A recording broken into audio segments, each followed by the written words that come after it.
Two clubs, one season, two completely different stories. Barcelona and Real Madrid came into the 2025-2026 season with one aim in mind, and that is to win a trophy. Don't worry, let's break it down.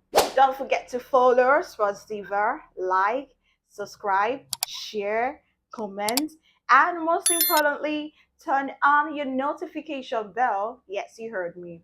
So, Madrid started the season, like a machine with new coach Xabi Alonso. They even went as far as, signing big players during the summer, the likes of Trent Alexander-Arnold, Jane Hurtson, and all 13 wins from 14 in their opening matches. It was crazy for Real Madrid, like 13 wins from their first 14 games.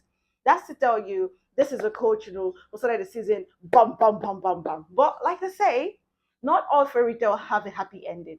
For Madrid, it wasn't a happy ending for Real Madrid because things started falling apart. The dressing room became toxic. Vinny Jr. was complaining. Not just Vinny, a lot of players are complaining because of the intensity of the training.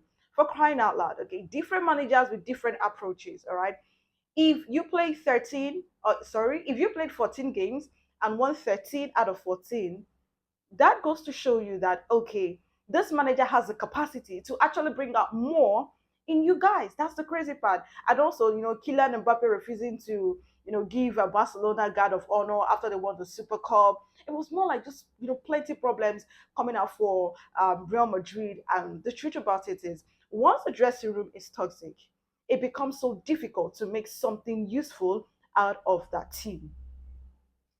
Because of that, after 233 days in charge, Real Madrid said, okay, Xabi Alonso, we are just going to let you go. Vini actually came out in camera and said that he was going to leave Real Madrid because he didn't like the fact that he was being substituted by Xabi Alonso.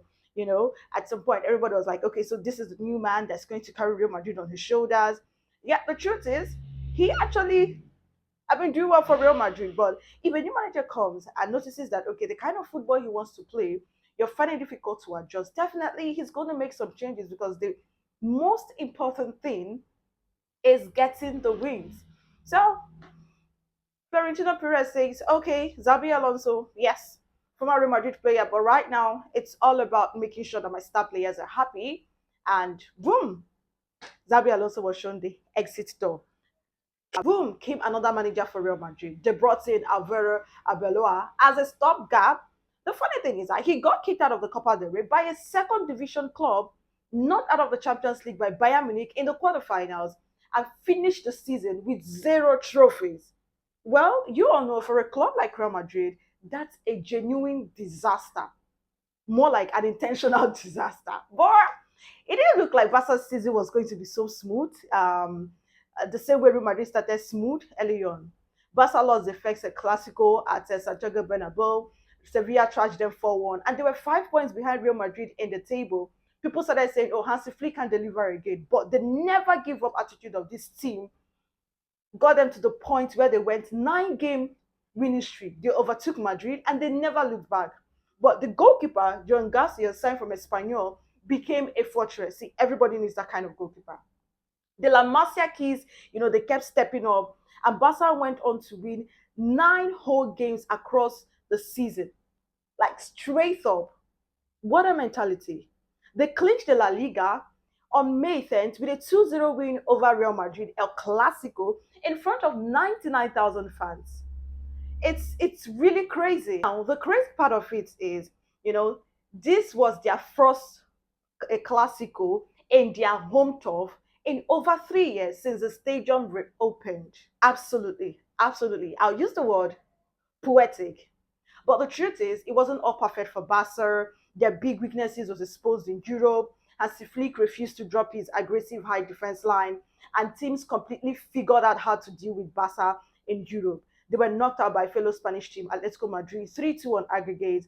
Now, it's 11 straight years without a European title. And for Barca, well, their star player last season, Rafinha, had an injury-plagued season. Someone who had 59 goal contributions last year was just limited to 27 this time. Marcus Rashford on loan, he was supposed to cover, But he did it. So Kubasi and Eric Garcia kept getting red cards in the big knockout games. The defensive frailty in Europe is a real problem. Hansi Flick has to fix it. Like I always say, if you want to win, you have to beat the best to become the best. Now, Barcelona win the season, two La Liga titles in a row, Camp Nou back open, and a classical win to seal it. Well, that is what I call a good year. But without the Champions League, the hunger will stay. For Real Madrid, this was one of their worst seasons in recent memory. No trophies, two managers, a fractured dressing room, and serious questions about the club's identity going forward. Well, the truth is that Kylian Mbappé delivered individually, but the team around him was a mess. If everybody brought that same energy, I don't think Real Madrid would have gone trophyless. Same city in Spain, totally different summers ahead. Which club do you think recovers faster? Would it be Real Madrid or would it be Barcelona? Let me know what you think in the comments. Please follow, subscribe, like, share, and most importantly, turn on your notification bell. At this point, La Masia are ruling Spain at the moment. As for Real Madrid, they need to get their acts right. That is the most important thing.